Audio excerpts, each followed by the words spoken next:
Welcome, I'm Elizabeth Harper. I'm thrilled that you've joined me on numerologist.com. I'm here with this week's angel messages. This week we are using fairy cards. I love connecting with the fairies to help us to connect with the angels, all winged beings, all the same energy, right? So what I'd love for you to do is place your hands over your heart, just like angel wings. Invite your angels to guide you to message 1, 2, or 3, a message that comes from their heart to yours. What you can also do is, if you don't receive a number, watch all of the video, watch every number, because maybe there's something in there for you. Maybe you're guided to all of the numbers. Okay? So I'm going to place these cards next to my heart, invite the angels in. Ooh, just as I do that, I can feel a really light-hearted energy coming in, which is beautiful.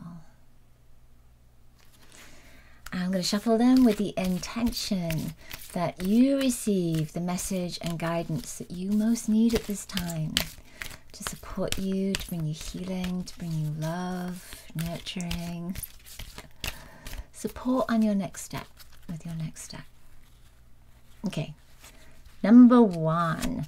Number one is flourish. Ooh, I love that message. Flourish. It says the lotus flower fairy tells you to learn from experience and shed your inner light on any unclear areas of your life or those of others.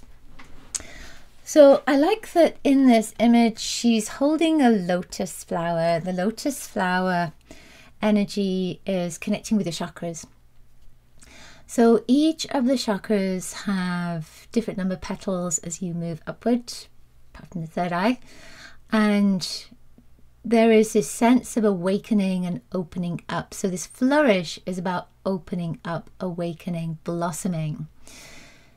There is also a sense with this message that your angels are saying, recognize that all the experience that you've had up until this point have been guiding you to wake up.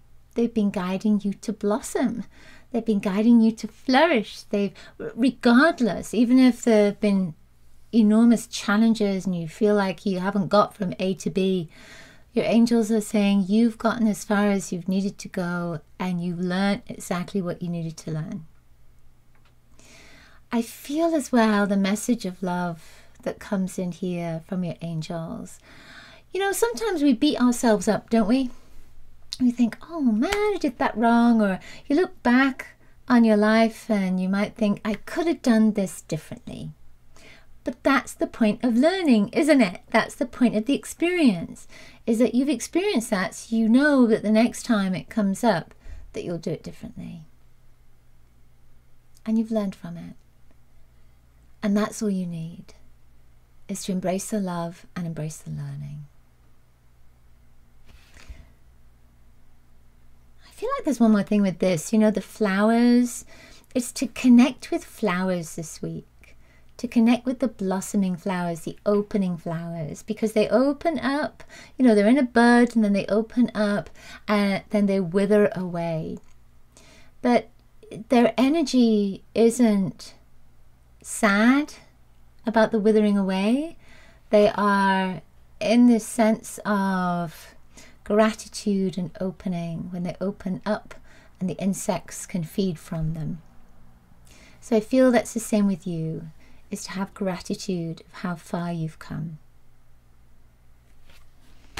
Okay, number two.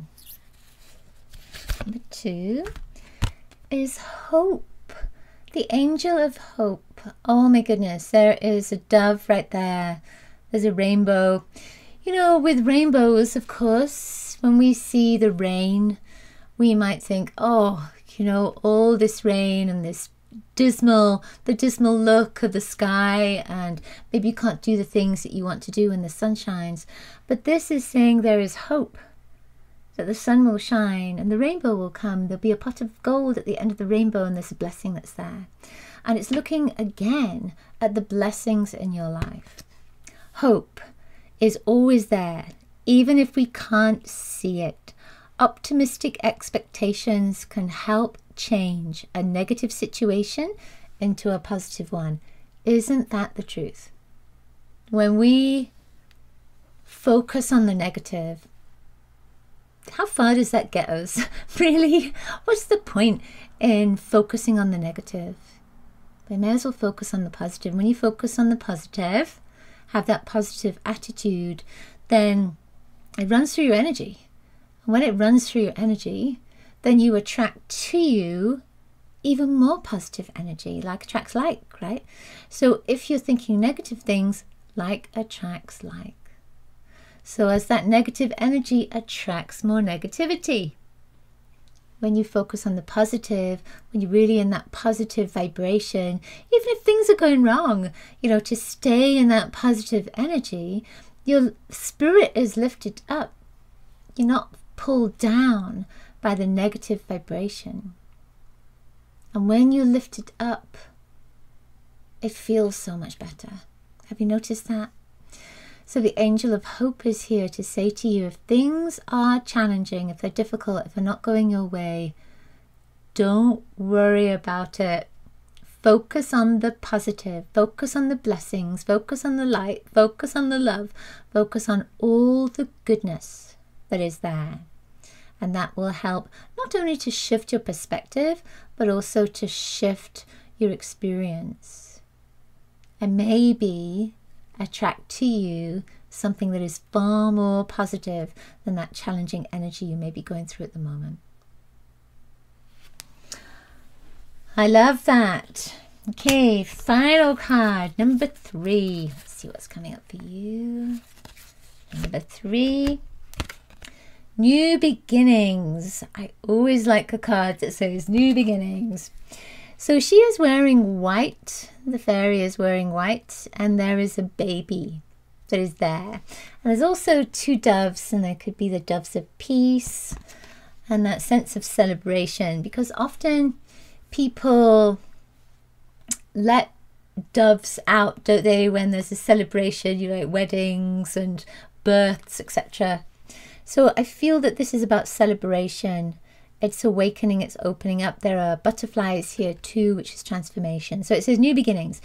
This fairy godmother heralds the joyous news of a new baby or the birth of a cherished idea. Protect and nurture your ideas as you would a baby. So my sense with that as well, with the white of her dress, of her outfit, that white is like a new slate, a clean slate. You just clean in that whiteboard so that then you've got ideas to put there. You've got a new birth, you've got new energy, a new path, a new beginning, etc. When we think about new beginnings, sometimes we can think big things, right? New beginnings. Okay, so that's a new job, it's a new relationship, it's a new country, a new path, etc. But it may be something that is not quite as huge as that new beginning, a new birth. Maybe it's about changing your diet. Maybe it's about saying nice things about yourself. Maybe it's about giving yourself love. Maybe it's about not being annoyed when somebody leaves the top off the toothpaste. It could be something very simple, because that new beginning is a new birth for you. It's always a new birth for you. So what would that be for you? What would that new beginning be for you? And it's kind of interesting, because as I'm saying that, I'm suddenly seeing a book. It's like a book that is opening up. It's a new chapter. So it's a new chapter in your life. That's the message that's coming through. I'm also hearing Archangel Chamuel, and Chamuel connects with the energy of love. So an aspect to this is about a new beginning for love. So it's love for yourself, love for your path, love for everything that you are and do. So what would that new beginning look like for you? Okay, let me know in the comments what that new beginning is for you. Thank you so much for being here. Sending you angel blessings.